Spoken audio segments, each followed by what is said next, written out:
우리 교독하겠습니다. 제가 먼저 읽겠습니다. 아나니아라 하는 사람이 그의 아내 삽비라와 더불어 소유를 팔아 그 값에서 얼마를 감춤해 그 아내도 알더라. 얼마만 가져다가 사도들의 발 앞에 두니 베드로가 이르되 아나니아야 어찌하여 사탄이 네 마음에 가득하여 네가 성령을 속이고 땅값 얼마를 감추었느냐. 땅이 그대로 있을 때에는 내 땅이 아니며 판 후에도 내 마음대로 할 수가 없더냐. 어찌하여 이 일을 내 맘에 두었느냐. 사람에게 거짓말한 것이 아니요 하나님께로다. 아나니아가 이 말을 듣고 엎드러지어 혼이 떠나니 이 일을 듣는 사람이 다 크게 두려워하더라. 젊은 사람이 일어나 시신을 싸서 메고 나가 장사하니라. 3시간쯤 지나 그의 아내가 그 일어난 일을 알지 못하고 들어오니 베드로가 이르되 그 땅 판값이 이것뿐이냐 내게 말하라 하니 이르되 예 이것뿐이라 하더라. 베드로가 이르되 너희가 어찌 함께 꾀하여 주의 영을 시험하려 하느냐. 보라 네 남편을 장사하고 오는 사람들의 발이 문 앞에 이르렀으니 또 너를 메어 내 가리라 하니 곧 그가 베드로의 발 앞에 엎드려져 혼이 떠나는지라. 젊은 사람들이 들어와 죽은 것을 보고 메어다가 그의 남편 곁에 장사하니 함께 있습니다. 온 교회와 이 일을 듣는 사람들이 다 크게 두려워하니라. 아멘. 우리 침례교회 위대한 설교자로 손꼽히는 우리가 잘 알고 있는 찰스 스펄전 목사님이 이런 경험을 했다고 합니다. 어느 날 설교를 하는데 자신도 모르게 어떤 사람의 이야기가 흘러나오기 시작했다고 해요. 그때 그 사람이 고용주를 속이고 횡령을 했는데 결국 지금까지는 들키지 않았지만 당장 회개하지 않으면 결국 들통나게 하실 것이라는 말씀이 그냥 흘러나왔다고 해요. 스펄전 목사님도 굉장히 당황을 했다고 합니다. 잘 일어나지 않는 일이기 때문에 왜 이런 일이 일어났을까 하며 이제 불안한 마음을 가지고 있는데 예배가 끝난 다음에 어떤 한 청년이 왔다고 그래요. 불안한 표정을 지으면서 그 청년이 다가와서 이렇게 말했다고 합니다. 목사님, 우리 사장님께 제발 알리지 말아주세요. 제가 다 갚겠습니다. 이렇게 말을 했다고 해요. 우리 삶 가운데는 가끔씩 우리가 설명하지 못하는 이런 일들이 벌어지곤 합니다. 저도 그런 것들을 가끔 겪긴 하는데요. 우리의 삶에서 일어나는 일들은 자연의 법칙대로 일어나는 자연 현상들이 또 있고요. 또 우리의 인간의 이성으로 이해할 수 있는 일들이 이제 우리 안에 일어나게 되는데 간혹 가다가 자연의 법칙을 무시하고 또 우리의 이성, 인간의 어떤 생각의 틀을 벗어나는 일들이 일어나게 되는데 성경에서는 그것을 기적이라고 말합니다. 또는 하나님의 역사라고 말을 해요. 근데 그게 구약이나 아니면 신약에 많이 기록이 되어 있는데 그때에만 있느냐? 그렇지 않은 것 같아요. 지금 우리가 살고 있는 이 시대에도 그와 같은 일들이 일어나고 있다라는 거죠. 그래서 이 사건, 오늘 우리가 방금 읽었던 이 아나니아와 삽비라라는 이 사건, 어떻게 보면 그 인간의 이성과 자연의 법칙을 뛰어넘는 사건이라고 볼 수 있는데 이 사건을 통해서 좀 우리에게 주시는 말씀을 들여다보기 전에 구약의 몇 가지 사건들을 좀 소개해 드리려고 합니다. 먼저 첫 번째 출애굽기 19장에는 모세가 이제 시내산으로 올라가서 율법을 받는 장면이 나오는데 그때 하나님이 임재하시는 장면에서 하나님께서 모세에게 이렇게 말씀을 하세요. 출애굽기 19장 21절에서 22절 여호와께서 모세에게 이르시되 내려가서 백성을 경고하라. 백성이 밀고 들어와 나 여호와에게로 와서 보려고 하다가 많이 죽을까 하노라. 또 여호와께서 가까이 하는 제사장들에게 그 몸을 성결케 하게 하라. 나 여호와가 그들을 칠까 하노라. 이런 말씀을 하세요. 그리고 레위기 10장에는 아론의 아들 나답과 아비후가 나오는데요. 이들은 아론의 대를 이어서 제사장으로 위임을 받고 그 직무를 하게 되는데 하루는 여호와께서 명령하시지 않은 다른 불을 취해서 여호와 앞에 분향을 하게 됩니다. 그러자 불길이 번지면서 그들이 타 죽게 돼요. 그것을 본 모세가 아론에게 이렇게 말을 합니다. 레위기 10장 3절 모세가 아론에게 이르되 이는 여호와의 말씀이라 이르시기를 나는 나를 가까이 하는 자 중에서 내 거룩함을 나타내겠고 온 백성 앞에서 내 영광을 나타내리라 하셨느니라. 라고 말을 합니다. 그리고 사무엘하 6장에는 다윗이 여호와의 궤를 다윗성으로 옮기는 장면이 나와요. 여호와의 궤, 그 아크죠. 여호와의 궤가 아비나답의 집에 있었어요. 블레셋 사람이 그때 가져갔다가 아비나답의 집에 놔뒀기 때문에 다윗은 당연히 하나님을 정말 사모하는 마음으로 그 궤를 성전에 가져오는 게 당연하다고 생각했고, 그 아비나답에게 명령을 해서 이제 가져오게 됩니다. 그때 아비나답의 아들 우사와 아효가 그 다윗의 명령에 순종해서 소가 끄는 새 수레에 여호와의 궤를 싣고 다윗성으로 오게 되는데요. 그런데 오는 과정에 낙원의 타작마당이라는 곳을 지날 때 어떻게 합니까? 갑자기 소들이 막 뛰기 시작해요. 그러니까 어떻게 해요? 그 수레를 운반하고 있던 우사가 그 궤가 땅에 떨어질까 봐 어떻게 하죠? 궤를 잡습니다. 급하게 잡아요. 그런데 우리가 잘 이해할 수 없는 일이 벌어지게 되죠. 하나님의 그 모습을 보고 진노하셔서 우사가 그 자리에서 즉사하게 됩니다. 그래서 다윗은 그것을 중단하고 그 궤를 오벳 에돔의 집에 일시적으로 두게 되죠.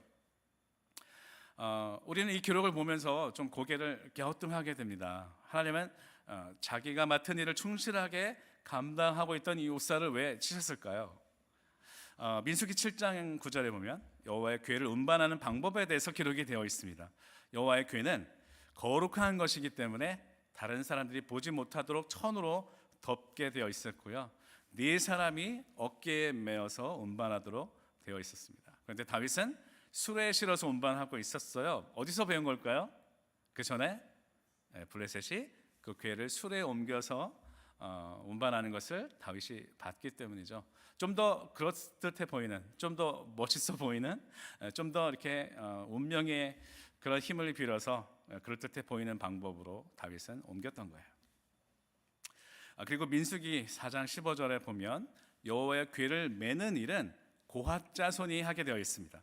그리고 절대로 궤를 만지지 못하게 되어 있어요. 민수기 4장 15절에 보면 진영을 떠날 때에 아론과 그의 아들들이 성소와 성소의 모든 기구 덮는 일을 마치거든 고핫 자손들이 와서 맬 것이니라. 그러나 성물은 만지지 말라. 그들이 죽으리라.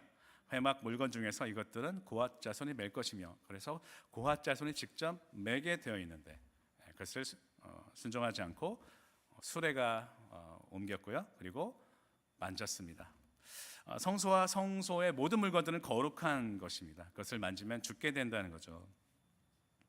그 율법을 우사가 알고 있었을까요? 모르고 있었을까요? 네, 알고 있었을 거예요. 그렇지만 순종하지 않았습니다. 여호수아 7장에는 여리고성이 무너진 이후에 아간이라는 사람이 나오는데요. 원래는 주님께 모든 전리품들을 다 드려야 되는데 거기에서 일부를 숨기는 장면이 나옵니다. 이때도 여호와께서 이스라엘에게 진노하셨다고 기록이 되어 있어요. 그래서 결국 여리고성, 거대한 여리고성을 물리쳤던 이스라엘은 아주 작은 아이 성에게 패하고 맙니다. 그래서 여호수아가 하나님께 그 이유를 묻습니다. 그런데 하나님께서 이렇게 말씀하세요. 여호수아 7장 10절에 이스라엘이 범죄하여 내가 그들에게 명령한 나의 언약을 어겼으며 또한 그들이 온전히 바친 물건을 가져가고 도둑질하여 속이고 그것을 그들의 물건들 가운데 두었느니라. 너는 일어나서 백성을 거룩하게 하여 이르기를 너희는 내 일을 위하여 스스로 거룩하게 하라. 이스라엘의 하나님 여호와의 말씀에 이스라엘아 너희 가운데 온전히 바친 물건이 있나니 너희가 그 온전히 바친 물건을 너희 가운데서 제하기까지는 내 원수들 앞에 능히 맞서지 못하리라. 그래서 결국 아간은 어떻게 됩니까?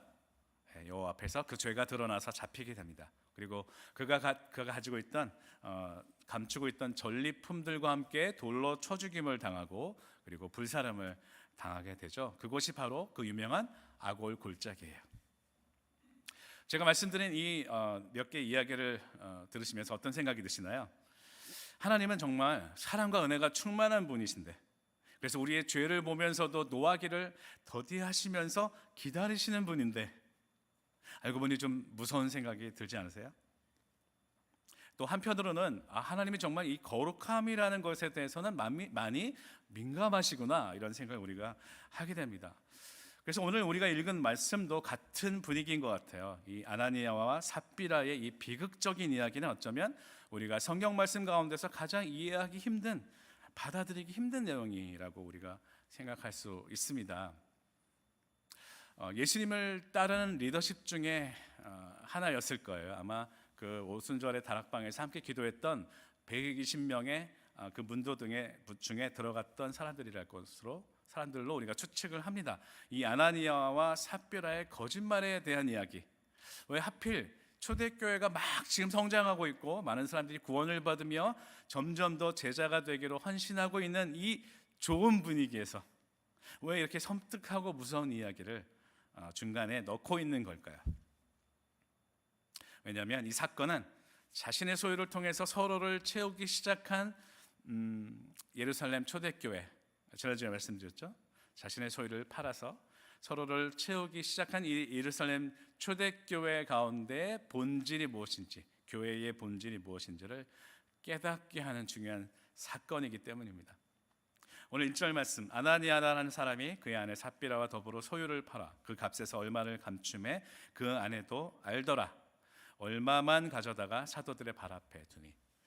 이 부부는 자신의 재산을 판 돈의 일부는 남겨두고 그 나머지를 사도들의 발 앞에 바칩니다. 근데 여기까지는 아무 문제가 없어요. 그렇죠? 근데 문제가 뭐냐면 마치 자기들의 판 값 전부를 바친 것처럼 행동했다는 거죠. 그러니까 거짓말을 안 해도 됐었거든요. 땅을 팔아서 바치는 건 강제 사항도 아니었어요. 그냥 선택 사항이었어요. 내가 기꺼이 주님께 드리는. 그래서 모든 사람이 하는 것도 아니었어요. 만약에 모든 사람이 했다면 굳이 바나바가 자기 것을 바쳐서 사도들 앞에 두었다는 기록을 할 필요가 없거든요. 할 수 있는 사람이 했던 거예요. 선택 사항이었어요. 기꺼이. 그래서 사실대로 재산을 팔아서 일부를 남겨두고 이 정도만 내겠습니다 해도 아무 문제가 없는 거였는데, 문제는 일부를 바치고 전부를 바친 것처럼 거짓말을 했다는 거예요. 그래서 성령으로 충만했던 베드로는 그 사실을 알아차릴 수 있었습니다. 그래서 아나니아에게 묻습니다. 3절에 베드로가 이르되 아나니아야 어찌하여 사탄이 내 마음에 가득하여 내가 성령을 속이고 땅값 얼마를 감추었느냐. 그리고 4절에서 그 땅이 그대로 있을 때는 내 땅이 아니며 판 후에도 내 마음대로 할 수 없더냐. 어찌하여 이 일을 내 마음에 두었느냐. 사람에게 거짓말한 것이 아니라 하나님께 한 것이다. 이 말은 무슨 말이냐면 땅을 팔기 전에도 네 거고 판 다음에도 그 돈도 네 건데 왜 굳이 네 마음대로 거짓말을 했냐는 거예요. 이거는 단순한 사람에게 한 거짓말이 아니라 거룩하신 하나님을 속이는 행위였다라는 거예요. 마가복음 3장 28절 29절에 보면 내가 진실로 너희에게 이르노니 사람의 모든 죄와 모든 모독하는 일은 사하심을 얻되 누구든지 성령을 모독하는 자는 영원히 사하심을 얻지 못하고 영원한 죄가 되느니라. 이 말은 영원히 사하심을 얻지 못한다는 말은 회개할 기회가 없다는 말이에요. 그러니까 베드로는 이 행동이 사탄을 통해서 성령을 속이려는 것이라고 판단을 한 거예요. 다시 말하면 그 말은 뭐냐면 이미 그 전에 충분히 기회를 줄 수 줬다는 것을 말을 합니다. 근데 이 말을 듣자마자 아나니아는 그 자리에서 즉각적으로 죽게 돼요. 5절의 말씀에 아나니아가 이 말을 듣고 엎드려져 혼이 떠나니 이 일을 듣는 사람이 다 그렇게 두려워하니라. 우리는 이 베드로와 하나님의 심판이 너무 가혹한 게 아닐까라는 생각을 할 수 있습니다. 그래도 좀 회개라도 할 기회를 주지. 그래도 유예 기간이라는 게 있잖아요. 근데 왜 그렇게 하지 않았을까요? 우리가 한번 이 시간에 상상력을 한번 발동해 보기를 원하는데요. 마태복음 18장에 보면 예수님께서 이런 경우에 어떻게 하라고 이미 말씀을 하셨습니다. 18장 15절 내 형제가 죄를 범하거든, 우리 함께 읽을게요. 우리 함께 읽겠습니다. 시작. 내 형제가 죄를 범하거든 가서 너와 그 사람과만 상대하여 권고하라. 만일 들으면 내가 내 형제를 얻은 것이요 만일 듣지 않거든 한두 사람을 데리고 가서 두세 증인의 입으로 말마다 확증하게 하라. 만일 그들의 말도 듣지 않거든 교회의 말하고 교회의 말도 듣지 않거든 이방인과 세리와 같이 여기라. 이렇게 단계적으로 순차적으로 치리할 수 있었어요. 이걸 교회 치리라고 얘기합니다. 그러니까 Church Discipline이라고 얘기를 해요. 이미 예수님께서 이렇게 말씀하셨기 때문에 아마도 우리가 상상하기는 베드로도 그렇게 했을 것이라고 우리가 생각할 수 있어요. 그래서 이런 절차를 따라서 이미 권고하고 회개할 수 있는 기회를 주었는데도 불구하고 오늘 3절의 말씀처럼 아나니아 마음에 사탄이 가득해서 성령을 속이고 있다는 말을 할 정도라면 그것을 다 거부하고 계속 끝까지 부인했다라는 것을 우리가 상상할 수 있어요. 왜냐하면 사탄이라는 것은 자기의 죄를 끝까지 회개하지 않고 죽기까지 저항하는 존재이기 때문이에요. 우리가 알고 있듯이 거라사 지방에 있었던 군대 귀신이 있었죠. 그 군대 귀신은 끝까지 회개하지 않고 돼지 속으로 들어갔어요. 그래서 2,000마리의 돼지 속으로 들어가서 몰살하는 것을 우리는 봤습니다. 또 끝까지 회개하지 않은 가룟 유다를 통해서도 우리는 사탄이라는 존재는 회개하지 않고 돌이키지 않고 죽기까지 저항하는 존재라는 것을 알고 있습니다. 아마도 아나니아는 이 베드로의 추궁을 통해서 회개할 수 있는 기회가 있었음에도 불구하고 끝까지 거짓말을 했다는 것을 우리가 추측할 수 있어요. 그래서 그것을 보고서 베드로는 결론을 내리게 됩니다.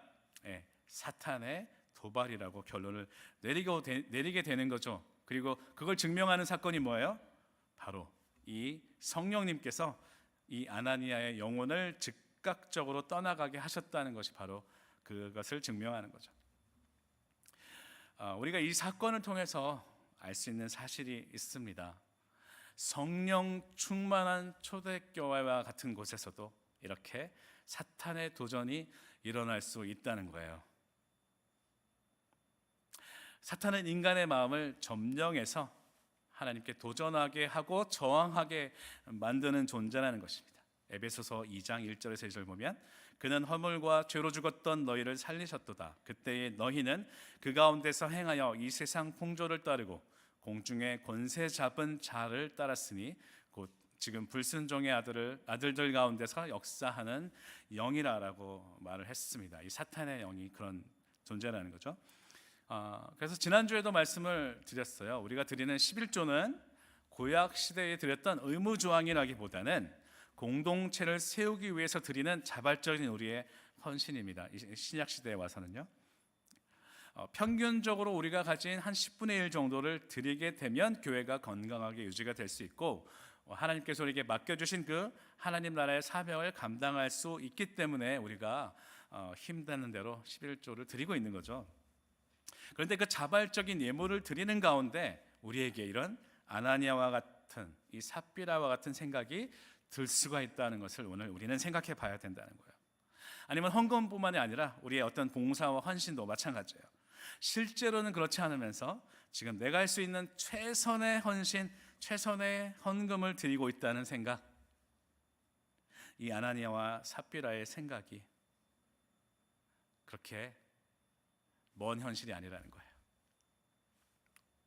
근데 제가 이 말씀을 드리는 것은 내가 할 수 있는 것보다 더 무리해서 내 몸이 망가지도록 헌신하라는 것이 아니에요. 우리가 알아야 될 것은 성령님께서는 아신다는 것입니다. 우리는 때로는 순진한 척하면서 성령님을 시험할 때가 있습니다. 이 아나니아의 시신이 나가고 나서 그 아내가 들어오게 되죠. 그때 그녀 역시도 이렇게 순진한 척 거짓말을 하게 됩니다. 7절 3시간쯤 지나 그의 아내가 그 일어난 일을 알지 못하고 들어오니 베드로가 이르되 그 땅 판 값이 이것뿐이냐 내게 말하라 하니 이르되 예 이것뿐이라 하더라. 베드로가 이르되 너희가 어찌 함께 꾀하여 주의 영을 시험하려 하느냐. 계속해서 베드로는 이게 단지 사도들과 사람들을 향한 거짓말이 아니라 함께 꾀하여, 다시 말하면 함께 모의해서 주의 영, 즉 성령을 시험한 것이라고 얘기를 합니다. 부부가 함께 공모해서 하나님을 거역하는 것, 이거 어디서 많이 본 그림 아닌가요? 바로 에덴 동산입니다. 아담과 하와가 공모해서 마치 다른 공모자를 계속해서 구하는 인간의 심리를 보여주는 마치 에덴 동산의 데자뷰처럼 이 부부를 통해서 그 장면이 재현되는 것 같아요. 부부는 서로를 돕는 자입니다. 돕는 자라는 의미는 뭐냐면 하나님 앞에서 정직할 수 있도록 서로를 돕는 거예요. 그렇게 돕지 못할 때 오늘 말씀처럼 함께 꾀하는 모의를 하게 된다는 거죠. 결국 이런 불행을 자초하게 된다는 거예요. 한 사람이라도 깨어 있어야 됩니다.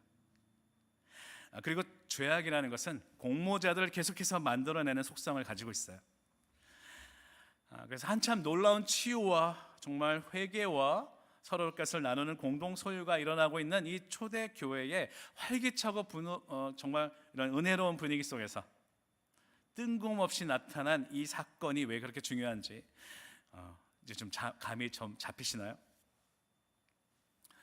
이 초대교회에 나타난 이런 즉각적인 심판의 케이스는 이 사건 말고도 사실 몇 개가 더 있는 흔적이 성경에 기록이 되어 있습니다.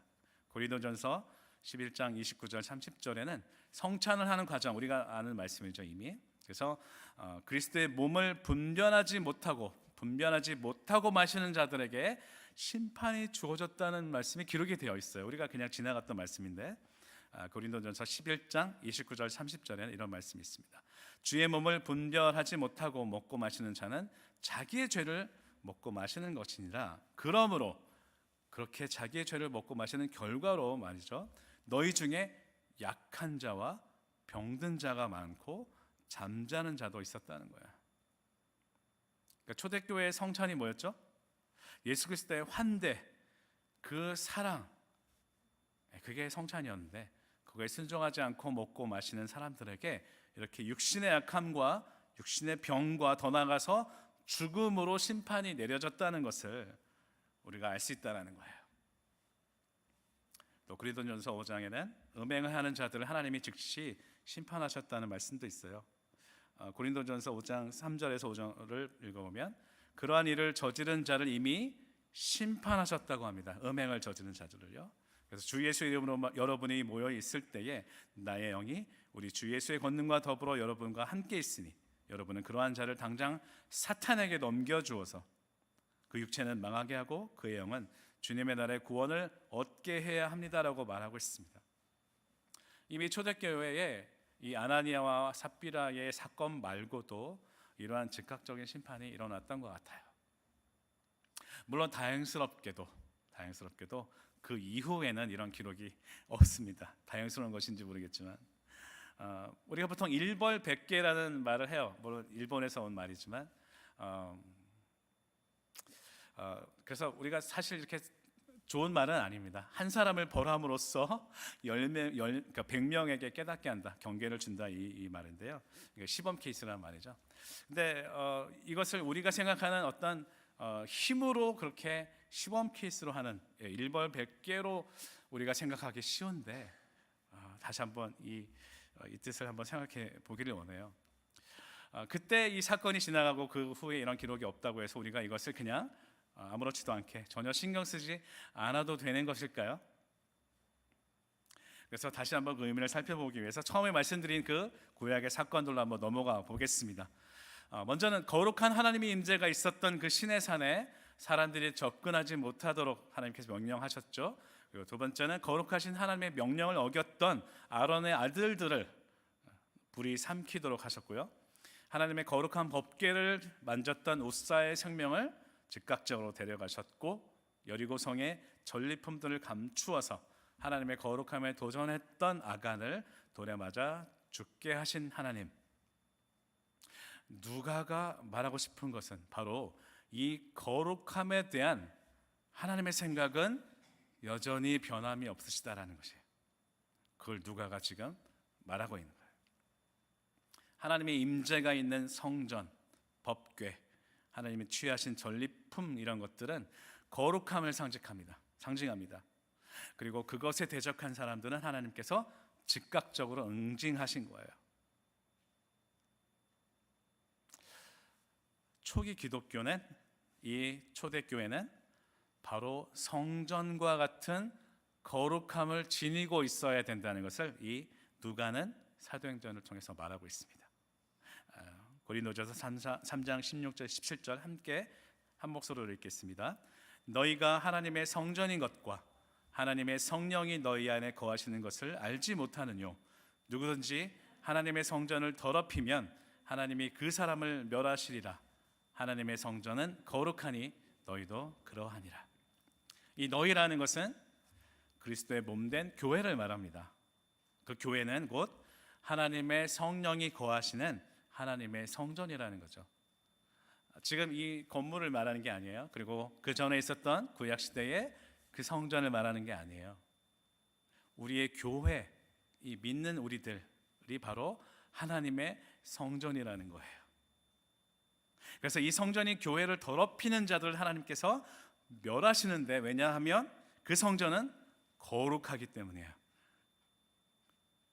그래서 성전인 우리들, 교회가 거룩하기를 하나님께서는 원하신다는 것이죠. 바로 이 아나니아와 삽비라의 거짓말은 하나님의 거룩함에 대한 도전이었어요. 그래서 하나님께서는 그 거룩함을 훼손하는 죄악에 그렇게 민감하게 반응을 보이셨고 즉각적으로 응징을 하신 것이죠. 우리는 이 사소한 거짓말인 것 같은데, 그렇죠?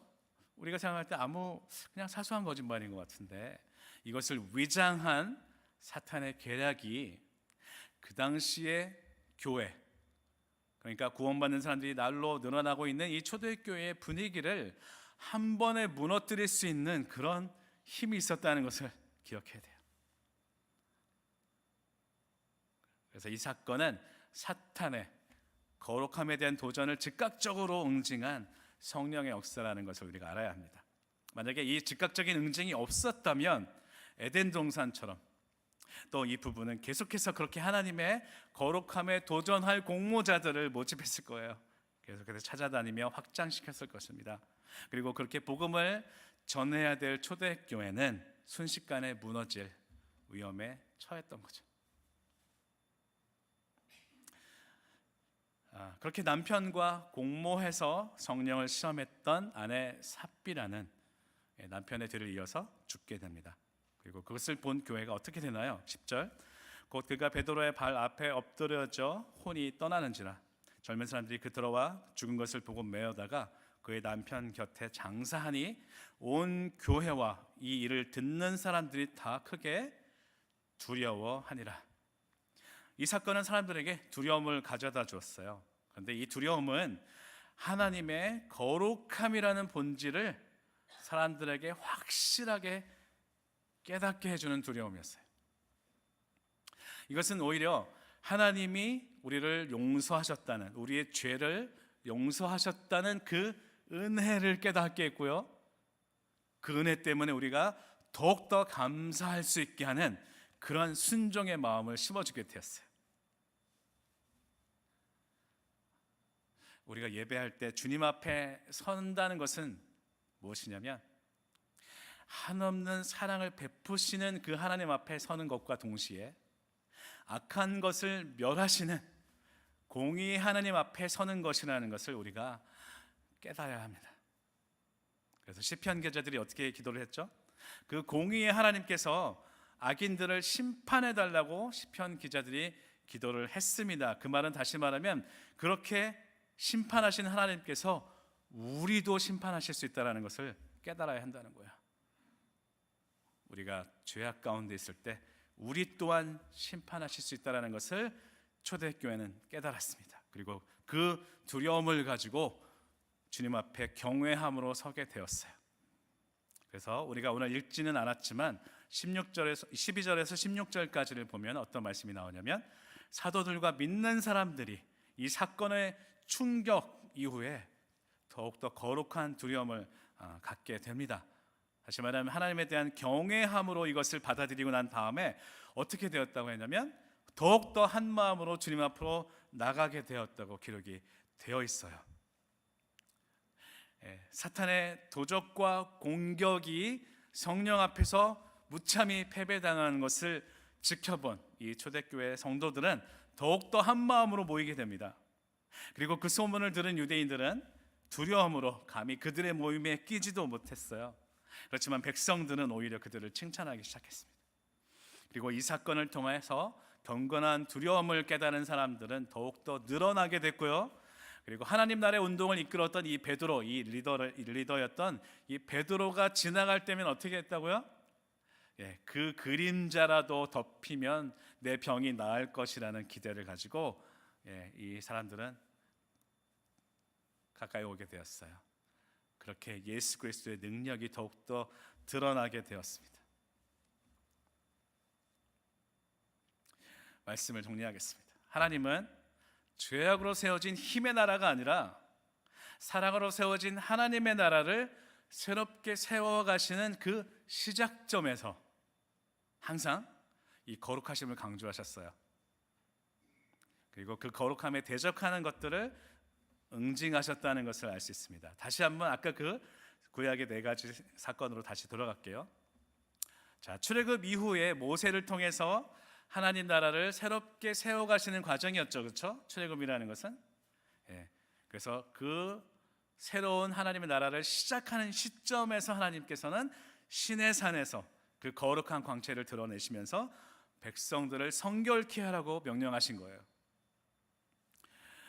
또 제사장을 통해서 하나님 나라의 모형을 세워가시기 위해서 아론의 아들들을 제사장으로 세우셨는데 그 하나님 나라에 불순종한 그 법칙을 불순종한 그 아들들을 죽게 하셨습니다.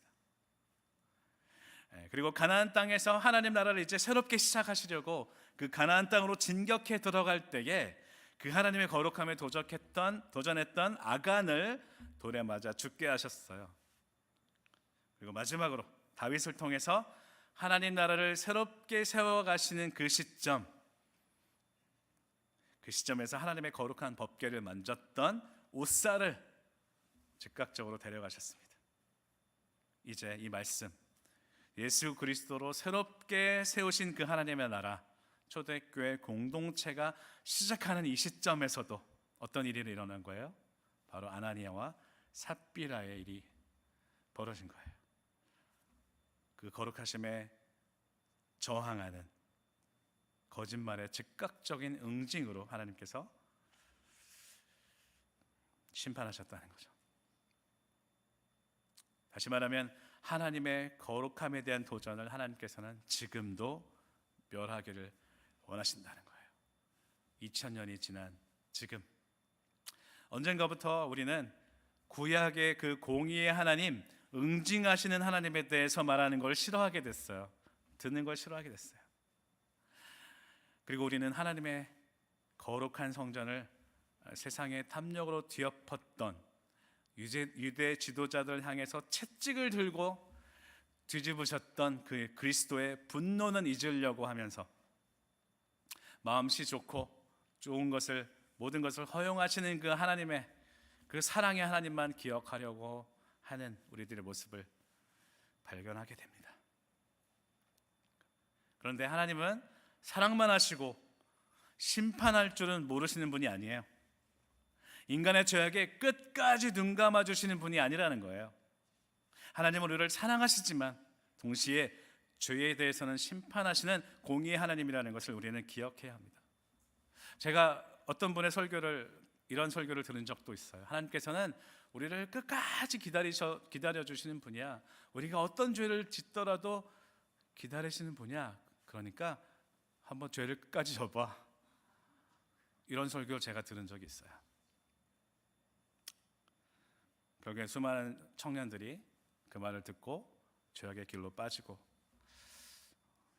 어떤 사람은 이혼하기도 했습니다.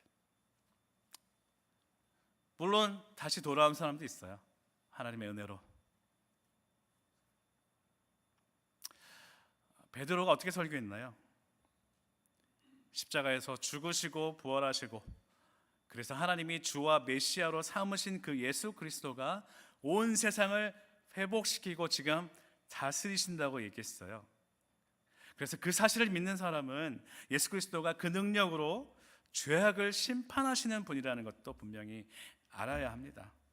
그래서 우리가 그걸 분명히 알고 있다면 이제 아나니아와 삽비라와 같이 내 안에 성령을 시험하려는 유혹이 있을 수 있다는 것을 생각해야 된다는 거예요. 그건 뭔가요? 내 실제 모습보다 더 의롭고 더 희생적이고 더 착한 사람처럼 보이려고 하고 있는 나의 모습, 실제 모습보다 더 좋은 믿음을 가진 것처럼 가장하고 있는 나의 모습, 실제는 그렇지 않으면서 나는 교회를 위해서 헌금과 봉사를 잘하고 있다고 생각하고 있는 나의 모습, 또는 다른 사람들보다 내가 헌금을 많이 하고 있다는 것을 자랑하려는 어떤 허영심. 그런데 성령님께서는 다 알고 계신다는 거예요. 우리가 아무리 큐티 시간에 아름다운 말로 기가 막힌 말씀을 해석하고 나누고 두 손을 높이 들고 찬양하면서 눈물을 흘리고 은혜로운 표정을 지어도 내가 도저히 이해할 수 없는 어떤 그 사람의 행동을 힘들어하면서 분노하고 있다면, 그러면서도 내가 하나님 앞에 괜찮은 믿음이 괜찮은 사람이라고 지금 생각하고 있다면, 그게 바로 아나니아와 삽비라의 모습이라는 것을 오늘 깨닫기를 원합니다.